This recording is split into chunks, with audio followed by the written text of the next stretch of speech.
Setiap individu memiliki cara unik dalam belajar, berinteraksi, dan berkontribusi. Dalam psikologi disabilitas, kita mengenal berbagai jenis hambatan baik fisik, intelektual, maupun perilaku yang memerlukan pemahaman dan dukungan dari lingkungan sekitar. Halo, saya Najwa, saya dari Psikologi Universitas Brawijaya.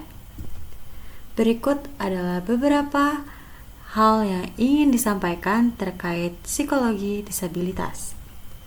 Yang pertama, tentang tunanetra. Menurut Hallahan, Kaufman, dan Pullen, tunanetra dibagi menjadi dua kategori, yaitu total blindness dan low vision. Secara global, WHO mencatat ada lebih dari 2 miliar orang dengan gangguan penglihatan.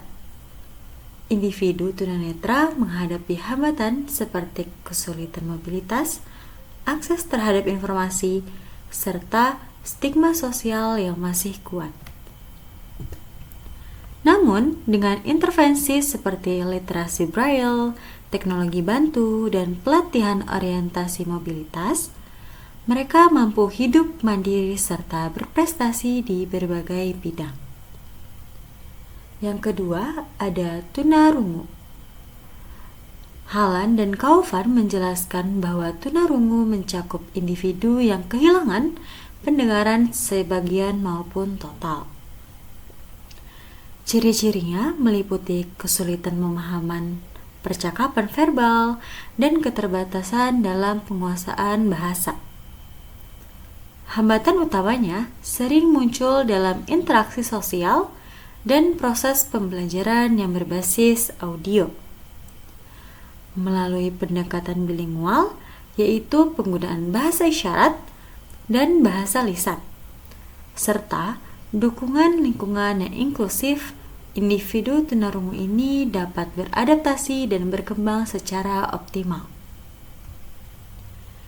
Yang ketiga, ada tunawicara. Tunawicara adalah gangguan komunikasi verbal akibat kelainan pada suara, artikulasi, ataupun bahasa. Dalam neurolinguistik, kondisi ini dikenal sebagai afasia atau speech disorder. Karakteristiknya antara lain kesulitan mengucapkan kata, berbicara tidak benar, atau tidak memahami bahasa lisan. Hambatan utama yang dialami dalam komunikasi sosial dan rasa percaya diri. Melalui terapi wicara, serta dukungan dari keluarga dan juga guru, anak dengan tunawicara dapat mengembangkan kemampuan komunikasinya dengan lebih baik. Yang keempat adalah tunadaksa. Face dan Face menjelaskan bahwa tunadaksa merupakan kondisi keterbatasan fisik yang memengaruhi fungsi tubuh. Sementara itu, Hallan dan Kaufman mengelompokkan tunadaksa ke dalam gangguan neuromotor seperti cerebral palsy dan spina bifida, serta gangguan ortopedik serta muscular dystrophy. Hambatan yang dialami biasanya berkaitan dengan mobilitas, koordinasi tubuh, dan juga penerimaan sosial. Melalui rehabilitas medis, fisioterapi, serta dukungan lingkungan pendidikan yang ramah dengan kursi roda, individu dengan tunadaksa dapat mengembangkan potensinya dan kemandiriannya. Yang kelima, ada disabilitas intelektual. Menurut DSM-5, disabilitas intelektual termasuk gangguan perkembangan saraf yang ditandai dengan defisit fungsi intelektual dan adaptif. Karakteristiknya mencakup kesulitan berpikir abstrak, memahami instruksi, serta keterlambatan dalam belajar keterampilan baru. Hambatan muncul dalam 3 area utama, yaitu konseptual, sosial, dan praktis. Melalui pendidikan inklusif, penerapan strategi perilaku seperti token ekonomi, serta dukungan dari keluarga, individu dengan disabilitas intelektual dapat berfungsi lebih mandiri dan juga produktif. Berikutnya adalah ADHD atau Attention Deficit Hyperactive Disorder. Menurut Berkeley, dalam brief ADHD atau Attention Deficit Hyperactive Disorder adalah gangguan perkembangan yang mempengaruhi kemampuan seseorang dalam mengatur perhatian, kontrol diri, dan impulsivitas.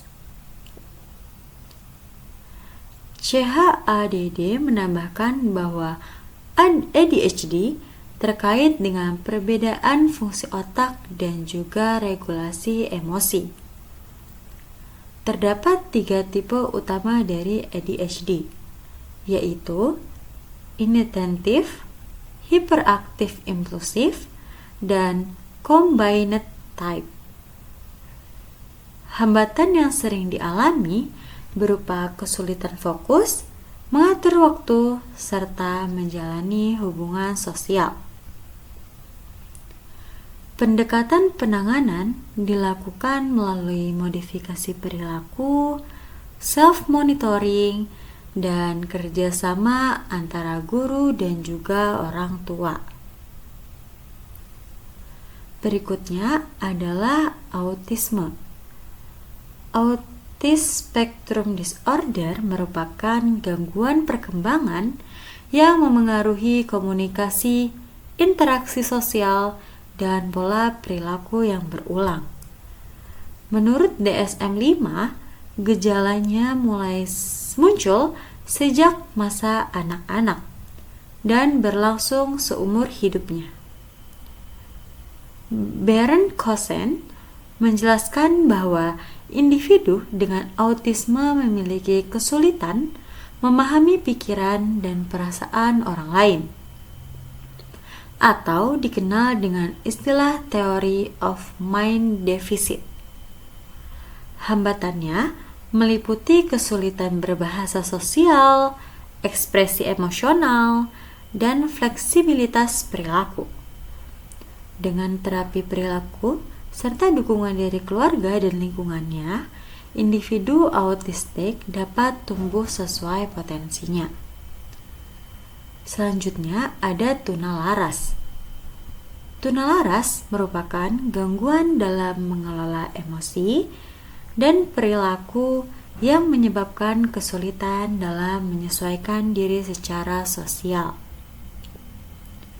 Menurut Hallan dan Kaufman menjelaskan bahwa individu dengan tunalaras dapat menunjukkan perilaku agresif, menentang aturan, atau justru menarik diri. Hambatan utama mereka terletak pada pengendalian emosi dan hubungan interpersonal. Pendekatan psikologis seperti konseling, pelatihan regulasi emosi, dan dukungan keluarga menjadi langkah penting dalam membantu mereka mencapai keseimbangan dirinya. Selanjutnya ada anak berbakat atau gifted. Menurut Renzulli, anak berbakat atau gifted ini memiliki 3 ciri utama, yaitu kemampuan intelektual tinggi, kreativitas, dan komitmen terhadap tugas. Namun, Hallan dan Kaufman menegaskan bahwa anak berbakat juga memiliki tantangan, seperti rasa kesepian, tekanan perfeksionisme, dan kebosanan di lingkungan belajar yang kurang menantang baginya. Hambatan mereka bukan pada aspek kognitif, tetapi lebih pada keseimbangan emosional dan juga sosial. Oleh karena itu, dukungan guru dan juga keluarga sangat penting agar potensi mereka berkembang secara optimal dan seimbang. Baik, 9 jenis disabilitas ini mengajarkan kita bahwa keterbatasan bukanlah akhir dari potensi yang kita miliki. Setiap individu memiliki kekuatan dan cara unik untuk beradaptasi dengan lingkungannya. Kita semua memiliki peran dalam menciptakan ruang yang inklusif, penuh empati, dan menghargai keberagaman.